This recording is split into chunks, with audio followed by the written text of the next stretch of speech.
एक लड़की ने एक संत जी को बताया कि मेरे पिता बहुत बीमार हैं और अपने पलंग से उठ भी नहीं सकते। क्या आप उनसे मिलने हमारे घर पे आ सकते हैं?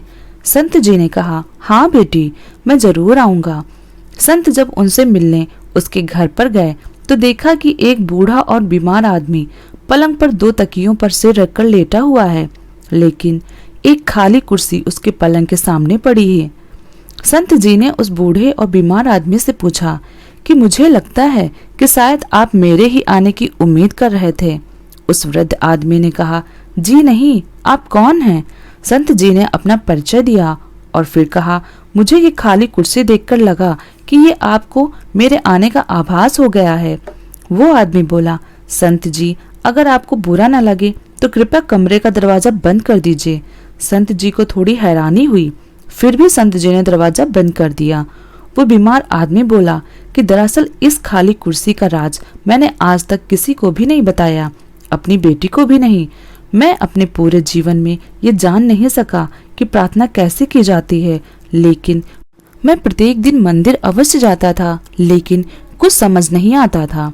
लगभग 4 साल पहले मेरा एक दोस्त मुझे मिलने आया। उसने मुझे बताया कि हर प्रार्थना भगवान से सीधे ही हो सकती है। उसी ने मुझे सलाह दी कि एक खाली कुर्सी अपने सामने रखो और ये विश्वास करो कि भगवान खुद इस कुर्सी पर तुम्हारे सामने बैठे हैं। फिर भगवान से ठीक वैसे ही बातें करना जैसे कि अभी तुम मुझसे कर रहे हो। वो हमारी हर फरियाद सुनता है। और जब मैंने ऐसा ही करके देखा, मुझे बहुत अच्छा लगा।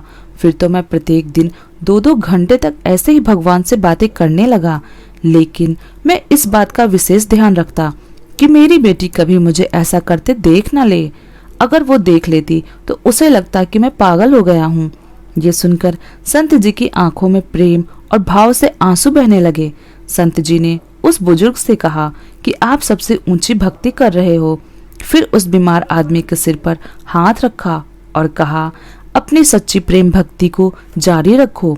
संत जी अपने आश्रम में लौट गए, लेकिन 5 दिन बाद वही बेटी संत जी से मिलने आई और उन्हें बताया कि जिस दिन आप मेरे पिताजी से मिले थे वे बहुत खुश थे, लेकिन कल सुबह 4 बजे मेरे पिताजी ने प्राण त्याग दिए।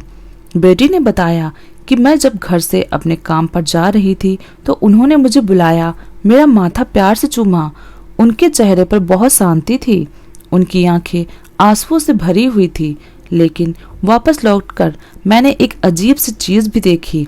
वो ऐसी मुद्रा में अपने बिस्तर पर बैठे थे जैसे खाली कुर्सी पर उन्होंने किसी की गोद में अपना सिर रखा हो, जबकि कुर्सी तो हमेशा की तरह खाली थी। संत जी, मेरे पिताजी ने खाली कुर्सी के आगे सिर क्यों झुकाया? बेटी से पिता का ये हाल सुनकर संत जी फूट फूट कर रोने लगे और मालिक के आगे फरियाद करने लगे, हे मालिक, मैं भी जब इस दुनिया से जाऊं तो ऐसे ही जाऊं, मुझ पर भी ऐसे ही कृपा करना। यदि हम भी इसी तरह अपने इष्ट देव की गोद में बैठकर यहाँ से जाना चाहते हैं तो प्रत्येक पल आप अपने इष्ट देव की उपस्थिति को हर जगह महसूस करेंगे। एक दिन हमारी अवस्था भी अवश्य बदलेगी। दोस्तों, अगर आपको ये कहानी पसंद आई हो तो हमारी वीडियो को लाइक करें और हमारे चैनल को सब्सक्राइब करें। धन्यवाद।